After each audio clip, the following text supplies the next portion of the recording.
Last year, a brutal storm rolled through, days below zero, and one of our heaters froze solid. We didn't know it until our water started flooding through the ceiling. What followed was a mess of repairs, torn down drywall, and eventually a full repaint of the entire kitchen. But once the new paint was up, I realized something else. My vent hood, the island, and the entertainment center didn't match anymore. So what started as a storm cleanup turned into a whole new chapter, painting, updating blinds, changing out curtains, and making everything feel fresh, finished, and finally mine again. It's been a journey from freezing chaos to full cozy refresh, and I can't wait to show you how it turned out. So this is what we woke up to this morning. Water all over the floor and the ceiling starting to sag. I don't know if it's picking up on camera, but it's sagging all the way over here. And I don't know how far it goes over to this, or to where that duct is. Right here is leaking. What happened was the emergency shutoff valve froze first, so the heater never shut off. The pipes froze solid and all the condensation had nowhere to go but straight down. And it just slowly continued to build higher and higher until it spilled over. That is where the bubble was. You can see the outline. We're trying to get it to all air out. The guy's coming Friday to give the estimate, and he's told us to try and get it dry. As you can see, it just keeps going, but you can actually kind of see the line right there, but I don't know, I'm hesitant to pull too much. Actually, a few minutes ago, we noticed that we had water leaking from right here. And so we went up in the attic and looked, and there's water right here, and then there's a walkway right here.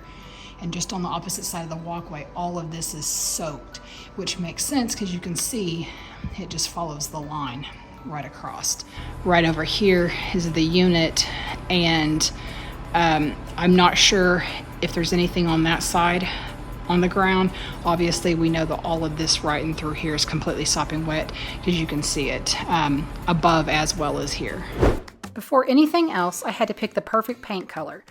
And let me tell you, I went back and forth more times than I care to admit. I held up swatches in every corner of the room and checked them in different lighting. But once I saw it on the wall, I knew I'd made the right choice. Then it was time to get to work. The crew came in, they prepped everything carefully. They taped off everything, covered the floors, made sure every detail was just right. Watching it all come together was just so satisfying. It was soft, calming, and exactly the look I was going for, and slowly it was starting to feel a little bit more like home. Once the final coat dried, it completely transformed the space. It was brighter, more open, and so much more inviting. It's amazing how a fresh coat of paint can lift the entire mood of a space. Are you girls having fun over there?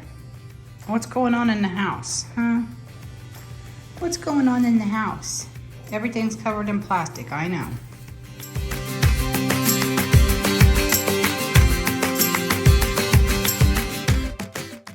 Now for the fun part, putting it all back together. New rug? Check. Cozy rug pad? Absolutely. The coffee table and end tables, they slid right into place, and just like that, the room was starting to feel a lot like home again.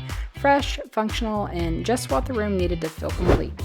I gave the rug pad a quick trim to get that perfect fit because little details really do make a big difference. Then I swapped out the knobs on the coffee table for these antique brass beauties. They coordinate well with the kitchen hardware, but they have their own little unique twist. Next up, swapping out the couch legs to raise the height a couple of inches. That way it sits level with the end tables, and the new legs have this pretty curve that matches the coffee table perfectly. But of course, the screws were thicker than the old ones, and one got totally stuck inside the couch. The leg twisted right off, and I spent way too long trying to get that screw back out.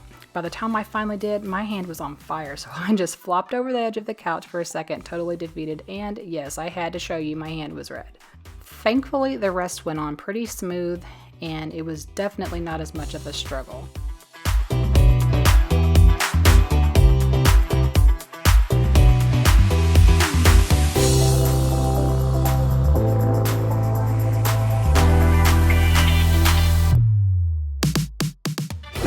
Today we're saying goodbye to these old blinds and hello to something much more stylish and practical.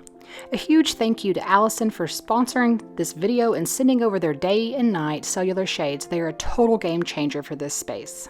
These day to night cellular shades are such a thoughtful upgrade. You get soft filtered light during the day and blackout privacy at night, all in one sleek, versatile design. Their honeycomb structure helps insulate your home year-round, keeping things cozy in the winter and cool in the summer, while reducing energy costs too. You can control them right from your phone with the Toya Smart app, or you can use the Apple HomeKit for seamless integration. Even better, they respond to voice commands through Alexa, Google Assistant, or Siri. Set custom schedules and routines so your shades open and close automatically. Whether you're at home or away, you're always in control.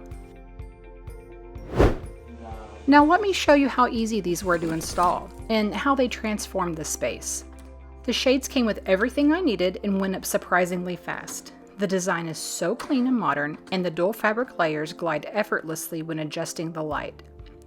I love how quiet they are. Even though they're motorized, the movement is whisper soft. It adds such a calm, peaceful feel to the room. During the day, I can let the beautiful filtered light pour in, and at night, I get full privacy with just the tap or a voice command. It's that simple. Alexa, close blinds. Okay. I love that I can control them with just my voice. It's so smooth and quiet and perfect for when your hands are full or you're just relaxing. When those blackout shades close, the room goes completely dark, perfect for winding down at night or sneaking in a midday nap. And setting it up is just as easy. Once you download the app, programming schedules take less than 10 minutes. Just a few taps and you're all set. No tech skills required. The next day I added another set of shades to a different window, and just like before, they clicked into place in seconds. I love how seamless the whole system is. Connecting the gateway bridge was quick and straightforward. It only took a moment right in the app. And to make things even easier, I added the solar power accessory so there's no need to recharge anything. It powers the shades automatically using the sunlight. I always love the extra comfort they bring. The honeycomb cells really do help with the temperature control, especially around a drafty window. It's such a nice detail that makes a difference year-round. Whether I'm lounging with a cup of coffee, winding down in the evening, or heading out for the day, I know the shades are going to be doing their job quietly in the background, keeping the space just how I like it. This was one of those small upgrades that made a really big impact. Stylish, smart, energy efficient, and so easy to use. I couldn't be happier with how they turned out.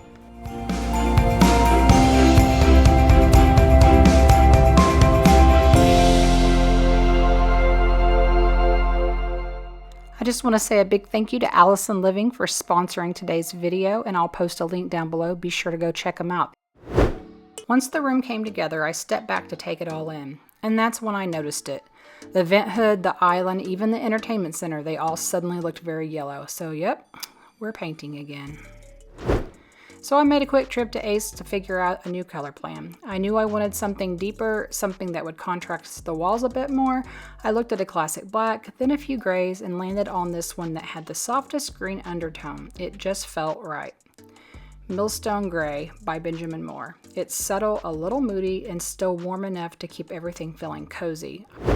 With the new paint in hand, I started with the vent hood. I went with Chalkboard by Magnolia, a rich, soft black that adds just the right amount of contrast without feeling harsh.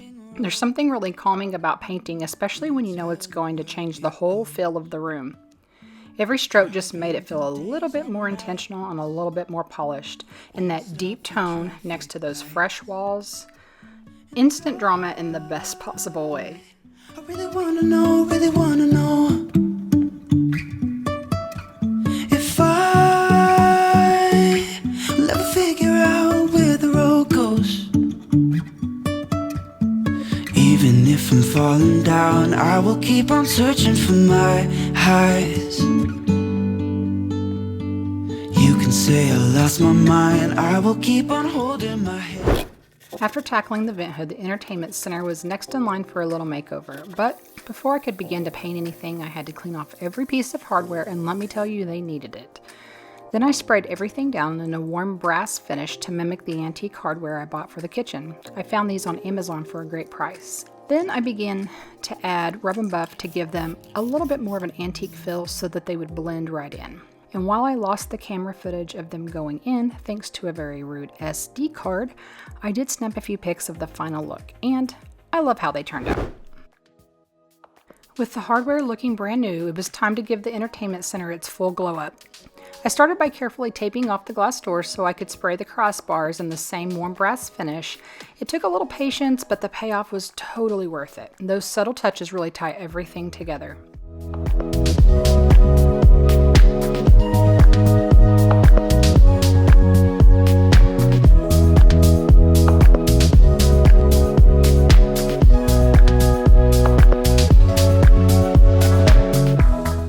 Then came the star of the show, Millstone Gray. The moment I brushed it onto one of the doors, it just felt right.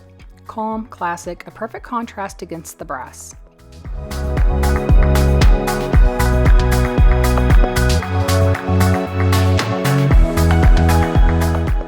Peeling back the tape was so satisfying. The clean lines, the soft contrast, it made all the prep work worth it. And while the rest of the painting footage vanished with my SD card, here's a quick shot of the final result. And I'm obsessed. I've never done this before. I have no idea what I'm doing, and I'm a little freaked out if I'm being honest. Alright, so this was a first for me. I've never used a paint sprayer before, and I'm not gonna lie, I was nervous. Like, real nervous, but I figured, how bad could it be? So I jumped in, I started spraying the island, and you know what? Once I got going, it was actually kind of fun. A little terrifying, but fun. There were definitely some learning moments. I oversprayed a few spots, missed a few others, and probably looked like a fog machine half the time. But watching the color go on smoothly, seeing the island start to change right in front of me, that part, it felt amazing. Every pass with the sprayer made it feel more intentional, like I was finally pulling the whole space together, even if it was just primer. Put the TV in the room. We'll have a Netflix marathon, Kenny G saxophone. We'll order in a bunch of food. I'll put your favorite music. Here's a peek at the island once it was primed, and honestly, I was proud of how it turned out. Now, was I covered in overspray from head to toe? Absolutely. Hair, face, arms, everything got a fresh coat.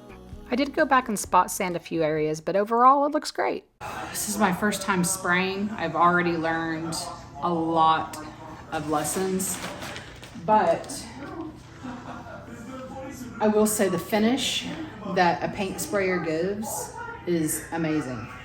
And priming is a very, very necessary step. I should have primered the entertainment center before I did it, and I didn't. But I was already a third of the way through it when I realized that I needed to do it. So, yeah, I don't know. I don't know if I'll redo it at some point or if I'm just gonna keep touching it up. I really don't know. I'm sure I'll end up redoing it at some point, but at this point, it's done. It is what it is. Then it was time for the real color, Millstone Gray. I started spraying the island, and let me tell you, that paint gliding on was everything I'd hoped for. Smooth coverage, beautiful contrast, and it was finally starting to match the vision I had in my head.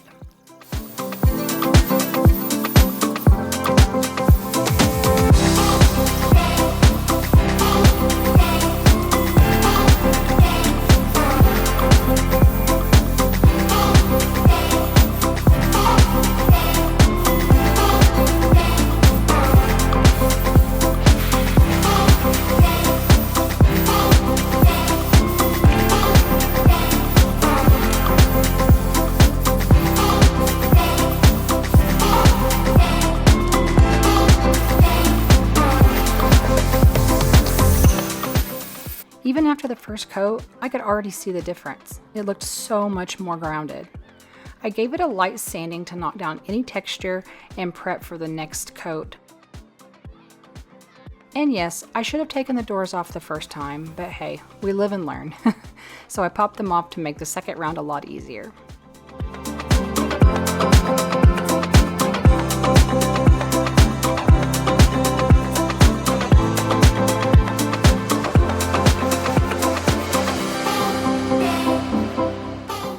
With the island prepped again, I hit it with a second coat and it went on like butter.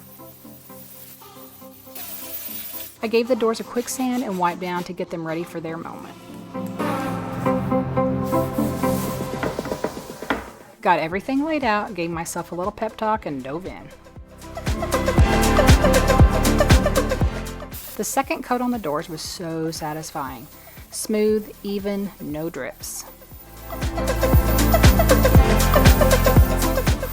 Look at that finish. Honestly, I couldn't stop staring at it. Once everything was dry, I started reattaching the doors. Carefully this time, and with way more confidence. Then it was time to slide the drawers back into place, and suddenly it was all coming together. I peeled off that tape from the granite top and was honestly such a satisfying moment.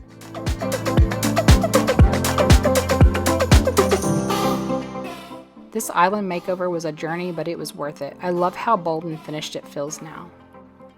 And with the hardware back on, it was officially done and totally transformed. It's kind of wild looking back at where this started. Frozen pipes, flooded ceilings, and a whole lot of unexpected chaos. But somehow it turned into something beautiful. Every coat of paint, every change in hardware, every little tweak was about bringing this space back to life in a way that felt more like me. The living room finally feels complete, clean, cozy, intentional. The entertainment center and vent hood blend right in with the rest of this space. And the island? It's a whole moment now. I love how the new blinds add softness and function without taking away from the style. And even the bedroom feels lighter and more peaceful now, just from one simple change. This wasn't a quick weekend project, this was a process, a reset, a whole lot of sanding and second guessing, and a few learning curves along the way. But standing here now, looking around the space, I'm so glad I kept going. It's fresh, it's functional, and most importantly, it feels like home again.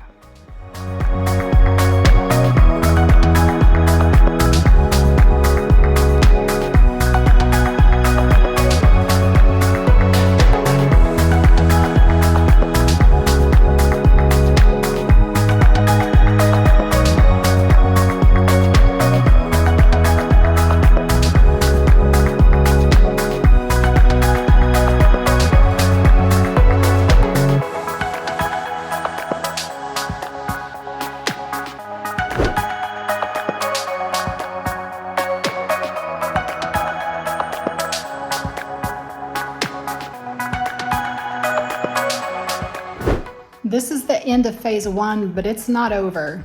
I want to do some shiplap, some beams.